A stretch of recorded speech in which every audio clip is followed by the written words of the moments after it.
அஸ்ஸலாமு அலைக்கும் வரஹ்மத்துல்லாஹி வபரகாத்துஹு.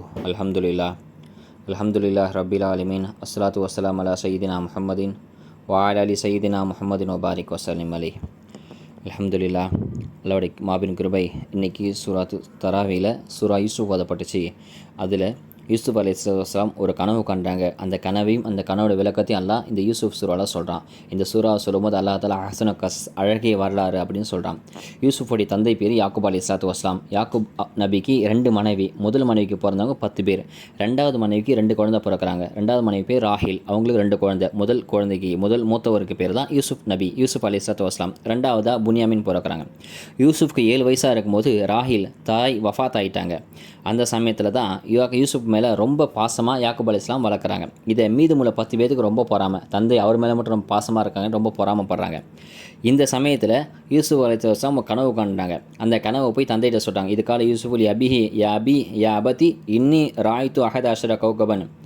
தந்தையே, நான் கனவில் பார்த்தேன் 11 கோள்களை பார்த்தேன். வஷம்சுவல் கமரு, சூரியனும் சந்திரனை பார்த்தேன். ராய்த்துக்கும் லி சாஜிதீன், எனக்கு சஜிதா செய்கிற மாதிரி நான் கனவு கண்டேன்.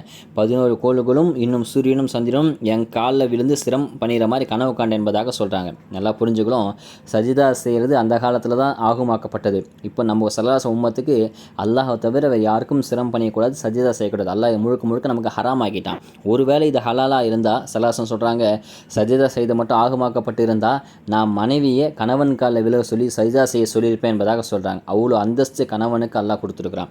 ஹைர், அல்ஹம்துலில்லாஹ். இப்போது இந்த கனவை சொன்ன உடனே தந்தை சொல்கிறாங்க, கால யமுனைய லா தக்சு சுரியாக்க அல்லா இஹ்வத்திக்க, இந்த கனவு கண்டிருக்கீங்க, இந்த கனவை எக்கார்ந்து கொண்டு உங்கள் சகோதரர் சொல்லிடாதீங்க. ஃபயக்குதிலக்க கைதா, அவங்க மேலே பொறாமப்படுவாங்கப்பா, நீ சொல்லாத அப்படின்னு சொல்லிடுறாங்க. ஆனால் ஷைத்தான் சும்மா விடுவானா? இன்ன ஷைத்தான இன்சானி அதுவும் முபீன், பெரிய விரோதி இல்லையா ஷைத்தான் யூசுஃபுடைய மனசில் புகுந்து அதை சகோதரர்கிட்ட வெளிப்படுத்துகிறான். சகோதரருக்கு ரொம்ப இன்னும் பொறாமல் அதிகமாகிடுச்சு. நம்ம சகோதரரான யூசுஃபுக்கு அல்லாஹ் பெரிய சிறப்பு கொடுத்துருக்குறான். இவர் இப்படியே போனால் இவர் வளர்ந்தால் நம்ம சரியில்லை, இவர் ஏதாவது பண்ணணும்னு சொல்லி மஷூரா பண்ணி இவரை வெளியில் கூட்டு போகலாம் அப்படின்னு சொல்லி வெளியில் கூட்டு போக தந்தைகிட்ட பர்மிஷன் கேட்குறாங்க.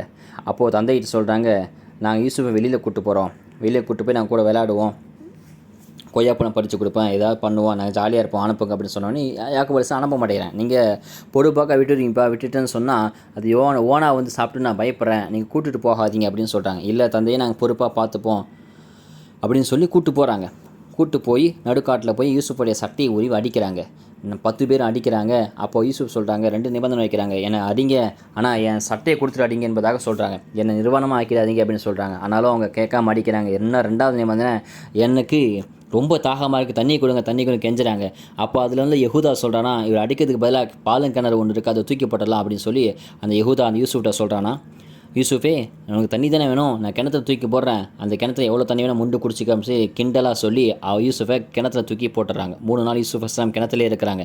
இவங்க சாயங்காலமாக வீட்டில் போய் தந்தைகிட்ட சொல்கிறாங்க, தந்தையே நாங்கள் விளையாண்டுட்டு இருந்தோம், வஹாஃபு நாங்கள் விளையாண்டுட்டு இருந்தோம், அப்போது எதிர்பாராத விதமாக ஓனாய் வந்து யூசுஃபை சாப்பிட்டுட்டு போயிடுச்சு அப்படின்னு சொல்கிறாங்க. நீங்கள் நம்மளும் சொன்னால் யூசுஃபோட சட்டையை பாருங்க, சட்டையை காட்டுறாங்க. அந்த சட்டையில் இவங்க முன்கூட்டியே ஒரு ஆட்டை அறுத்து ஆட்டோட ரத்தத்தை சட்டையை தெளிச்சிருக்கிறாங்க, காமிக்கிறாங்க. யாக்கூப் அலைஹிஸ்ஸலாம் சட்டையை பார்த்தோன்னே தெரிஞ்சு போச்சு, இவங்க ஏதோ போய் சொல்கிறாங்க. ஏன்னு சொன்னால் ஓனாய் அடிச்சிருந்தா சட்டை கிளியலாமா இல்லையா, ஆனால் சட்டை கிளியாமல் சட்டை புதுசாக நீட்டாக இருக்குது, ஆனால் ரத்தம் மட்டும் சட்டையில் தேய்ச்சிருக்கு. இவங்க கண்டுபிடிச்சிட்டாங்க. ஆனாலும் யாக்கூப் அலைஹிஸ்ஸலாம் பொறுமையாக இருக்கிறாங்க. அல்லாஹ் நமக்கு தருவான், வல்லாஹுல் முஸ்தான் அலாமா தசீஃபோன், அல்லாஹ் பொறுமையாக இருக்குது, ஏதாவது கூலி தருவான்னு சொல்லி அல்லாஹ் தஆலா யாக்கூப் அலைஹிஸ்ஸலாம் அல்லாஹ் மேலே நம்பிக்கை வச்சு அமைதியாக இருக்கிறாங்க. காலங்கள் கழியுது. அந்த கிணத்துல போட்ட யூசுஃப் அலைஹிஸ்ஸலாத்து வஸ்ஸலாம் 3 நாளுக்கு அப்புறம் சந்தைக்கு போன கண்ணாலேருந்து மிஸ்ருக்கு போகிற வழியில் இருக்க அந்த கிணறுல தண்ணி போடுறதுக்காக வாளியை விட்டு தண்ணி இறக்குறாங்க. அப்போ அந்த வாளியை பிடிச்சி யூசுஃப் அலைஹிஸ்ஸலாம் மேலே வந்துடுறாங்க. வந்தோடனே யூசுஃப் அலைஹிஸ்ஸலாமை சந்தையில் விற்கிறாங்க. அந்த விற்கக்கூடிய இடத்துல அந்த யூசுஃபை வாங்குறதுக்கு ஒரு மூதாட்டியும் கூட நிறையா பஞ்சு வச்சு நிற்கிறாங்க. அப்போ ஒருத்தன் கேட்குறான்னா, ஏமா இவ்வளோ அழகான குழந்தைய வாங்குறது, நாங்கள்லாம் தங்கம் வெள்ளி வச்சு நிற்கிறோம், நீ கூடையில் பஞ்சு வச்சு நிற்கிறியம்மா, இது நியாயமானு கேட்கும்போது அந்த மூதாட்டி சொல்கிறாங்களாம், நான் நேற்று கனவு காண்டேன், அந்த கனவில் யூசுஃப்னு ஒருத்தர் சந்தையில் விற்கப்படுவார், அவர் வருங்காலத்தில் பெரிய நபியாக வருவார்னு சொல்லப்பட்டுச்சு, எனவே அந்த நபியை வாங்கி உரிமை ஒரு இடத்துல நான் இருக்கணும் ஆசைப்பட்றேன் என்பதாக என்பதாக சொல்கிறாங்க. நமக்கு என்ன படிப்புன்னு சொன்னால், நல்லது எங்கே நடந்தாலும் நம்மக்கிட்ட இவ்வளோ தானே இருக்குது, நம்மளால் முடியுமா அப்படி யோசிக்கக்கூடாது. இருக்கிறத கொண்டு கொடுத்தோன்னு சொன்னால் அல்லாஹ் அந்த லிஸ்ட்டில் நம்மளையும் சேர்த்துருவான். எனவே நல்லது எங்கே நடக்குதோ, ஒரு பள்ளிவாசலில் கட்டுறாங்க, ஒரு பெண்களுக்கு நிக்காக நடக்குது, அது நம்மளால் முடிஞ்ச ஏதாவது உதவி செஞ்சுட்டு சொன்னால் அதில் பிரதிபலன் நன்மை நமக்கு கிடைச்சிரும். நோம்போடைய காலம் இஃப்தாருக்கு உதவணும்னு சொன்னால் அவர் நோன்பு வச்ச கூலி அல்லாஹ் உங்களுக்கும் கொடுப்பான் என்பதாக ஹதீஸில் வருது. ஆக விஷயம் நான் சொன்னால், அந்த யூசுஃபை வாங்கிட்டு போனால் அவருக்கு சந்தையில் விற்கப்படுறாங்க.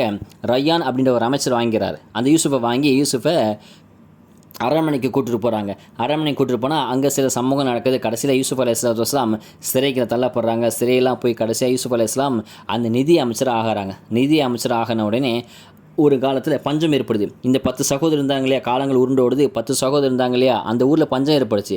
பஞ்சம் ஏற்பட்டோடனே மக்கள்லாம் சொல்கிறாங்களா, இந்த மாதிரி ஒரு நாட்டில், எகிப்து நாட்டில் யூசுஃப்னு இருக்கிறார் நிதி அமைச்சர், அவர் நல்லவர், அவர்கிட்ட போனால் ஏதாவது நிதி கொடுப்பான்னு சொன்ன உடனே இந்த 10 சகோதரரும் யூசுஃபை பார்க்க போகிறாங்க.